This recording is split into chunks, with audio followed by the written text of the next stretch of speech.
Hello there, it's Pastor Zac at Atonement Lutheran Church. You might recognize me from places like Saturday night worship at 5 o'clock or Sunday morning worship at 8:30 and 11. Well, here I am in the sanctuary, basically by myself, preaching to you. This is sort of a strange experience. I've never done this before, but this is part of what we're doing. As we have the coronavirus now, we're taking all precautions. For this weekend, for next weekend at least, we will not have worship. We'll see what happens after that. But for these next couple weekends, we will have these videos on our website. Today, what I'm going to do is go through the gospel text with you. It's a great gospel text. And then I'll give a sermon as well. And as the weeks go on and we see what kind of precautions we still need to take, there may be more things on the video for our worship. There may not be. We'll sort of have to see what happens these next few weeks. But at least for today, I invite you to join me in reading our gospel text. It comes from the Gospel of John, the 9th chapter, and it's verses 1 through 41. So if you're at home, you've got a Bible nearby, turn to John chapter 9, verse 1. And if you don't want to read, well, I invite you to listen to the story. John chapter 9, 1 through 41.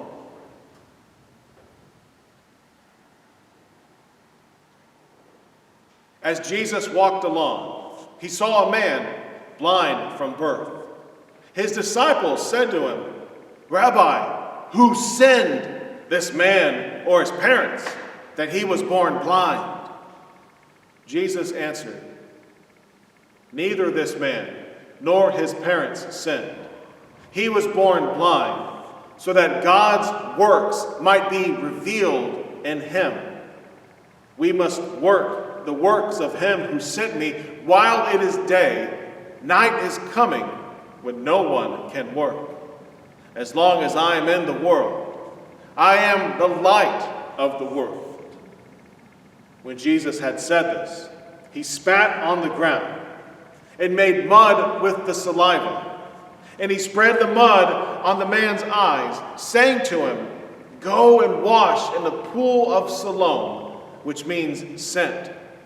Then he went and washed and came back, able to see. The neighbors and those who had seen him before as a beggar began to ask, "Is this not the man who used to sit and beg?" Some were saying, "It is he."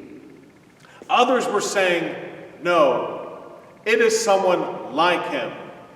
He kept saying, "I am the man."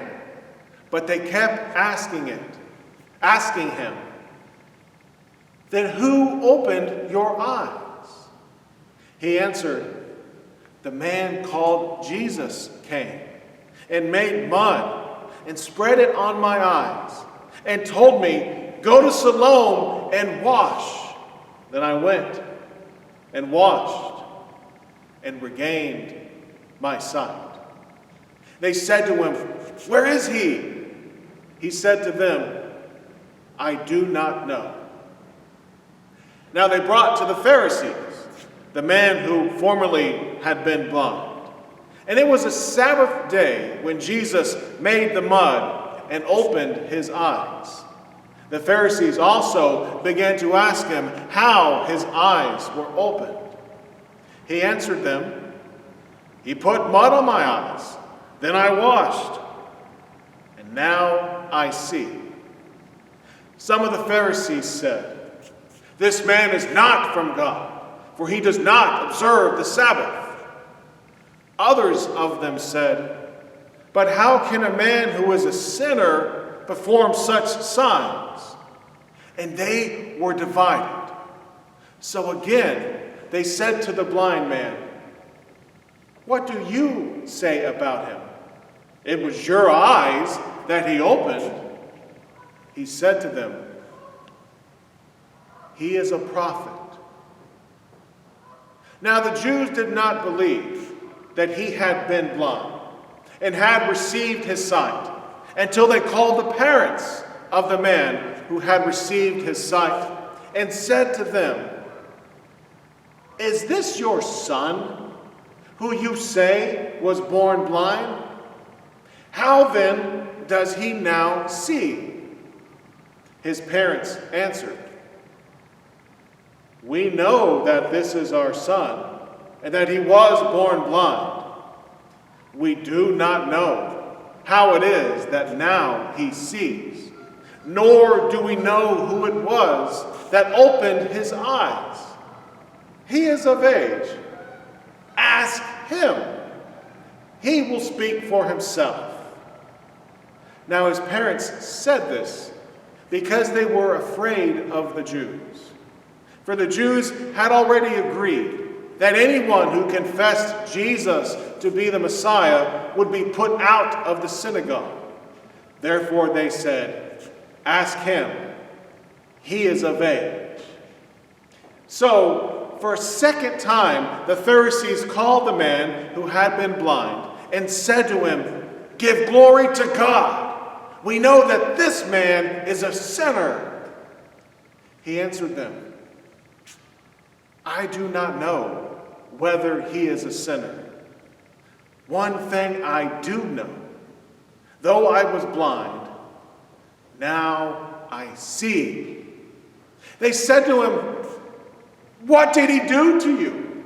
How did he open your eyes?" He answered them, "I have already told you, and you would not listen to me. Why do you want me to say it again? Do you also want to become his disciple?" Then they reviled him and said, "You are his disciple, but we are disciples of Moses. We know that God has spoken to Moses, but as for this man, we do not even know where he comes from." The man answered, "Here is an astonishing thing. You do not know where he comes from, and yet he opened my eyes. We know that God does not listen to sinners, but God listens to the one who worships him and obeys his will." Never in the history of the world has it been heard that anyone opened the eyes of a person born blind. If this man were not from God, he could do nothing. They said to him, "You were born entirely in sins, and you are trying to teach us." And they drove him out. Jesus heard that he had been driven out. And when he found him, he said to him, "Do you believe in the Son of Man?" He replied, "And who is he, sir? Tell me, so that I may believe." Jesus answered, "You have already seen him, and the one who is talking with you is he." He answered, "Lord, I believe." And he worshiped him. Jesus said, "I came into this world for judgment, so that those who do not see may see, and those who see may become blind." Some of the Pharisees near him heard this and said to him, "Surely we are not blind, are we?" He answered, "If you were blind, you would not have any sin. But now that you say, 'We see,' your sin remains." This is the gospel of the Lord.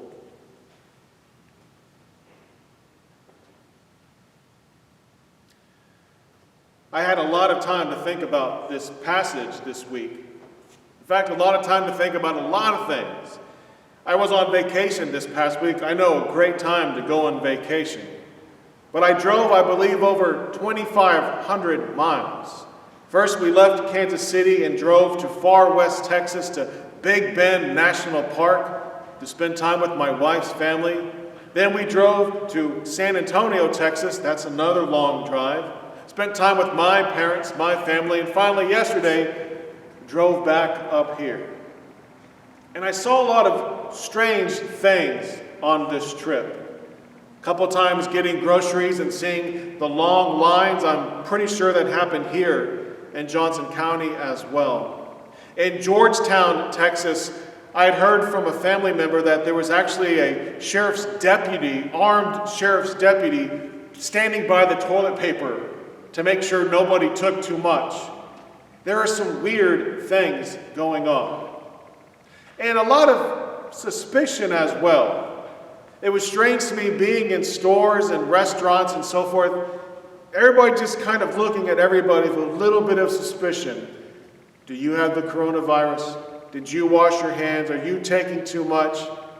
It's kind of a strange, suspicious time. And yet I saw some hope as well. Last night, early night, driving back from San Antonio, as we passed through Wichita into the Flint Hills, I noticed something. One of the smaller hills off to the side of Interstate 35 had a small wooden cross placed on top of it. Not one of those large, ornate crosses, but a small wooden one. That was a sign of hope for me. Hope that we are not alone. Hope that in this confusing, suspicious time, Christ is still with us. You heard from the gospel text about another confusing and suspicious time. Our text today involves this blind man. And there's some confusion in the text. Why is this man blind?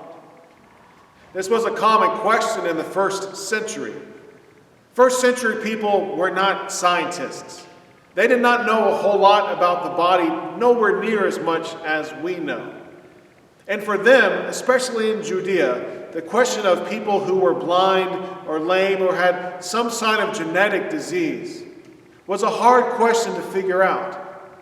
And sometimes they said, well, somebody messed up. That's why this has happened.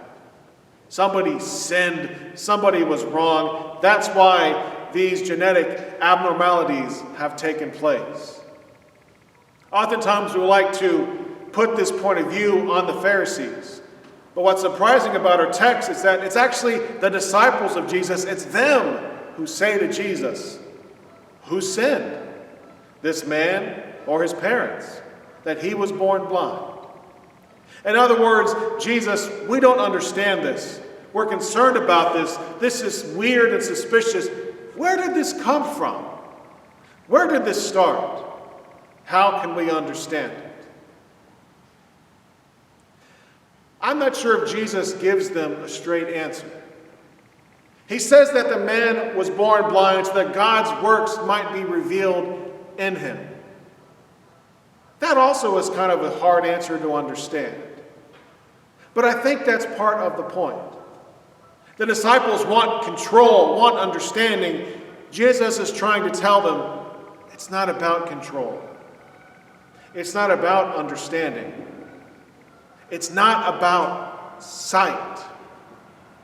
It's not about seeing things right. It's about something else. My kingdom, Jesus is saying, is about something else. And we see that something else towards the end of the story. After the man has been booted from the synagogue, you'd think he'd be celebrated, a blind man who now sees, but he's thrown out. Jesus seeks him out. Jesus finds him. Jesus shows him. He is his friend, not just a companion, but a friend who seeks him out when everyone else has sent him away.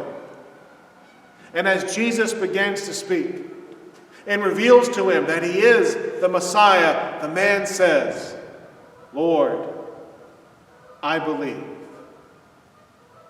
I like to say, "Lord, I trust."